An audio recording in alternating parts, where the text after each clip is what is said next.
CPR and AED Awareness Week, so we thought we'd give you a refresher on why it's so important to know these life-saving skills. Now, joining us today is Ron Edmonds with the American Red Cross. Thank you for coming in. Thank you. All right, and just tell us, what is it that we have here?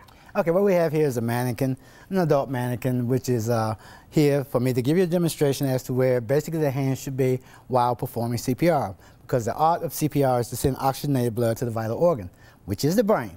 Right. And the way to do that we must be able to compress the chest, because once you become the compressor, you automatically become the heart's pump. Okay. So getting your hands in the right place is key and essential. And normally the mannequin or person will be on the floor. The only time that a mannequin would be, or a person would be on the table if it was an infant.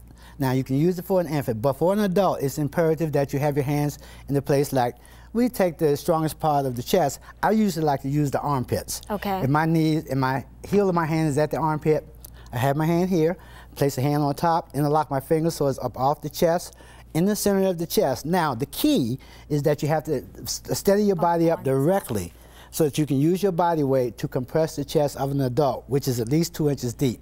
That's pretty deep. Right. Okay, so on the table, it wouldn't work. Now, what would be the difference for a child? Okay, for a child, depending on the size of the child. Okay, it would be anywhere maybe from 1.5 to 2 inches, almost 2 inches.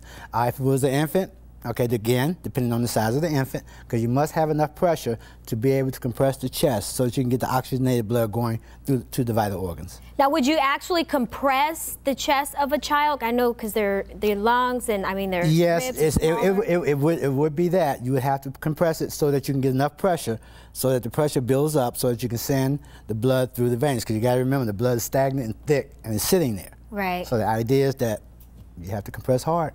Now, in your work and training other people doing this, why would you say it's important that we know these skills? It is key now, because back in the day when you used to have a CPR card, you know, you got your CPR card, it was one thing to have it and you call EMS and feel uncomfortable knowing that you had the card.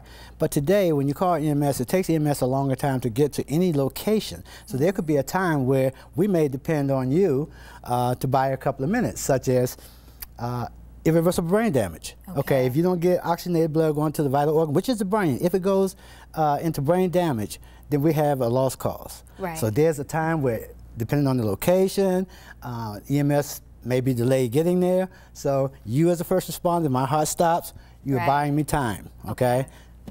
And if people are interested in getting CPR certified and just learning more, what should they do? Technically speaking, I would say call the American Red Cross, of course. Yes. I'm going to say that. But to enroll in a class, and depending on where you're working, your employer would let you know that you would have to be certified, because a lot of places you have to be CPR certified. Right. But call 1-800-RED-CROSS, sign up. All right. Thank you so much for joining us. Thank you. And we'll have more news and weather coming up after the break.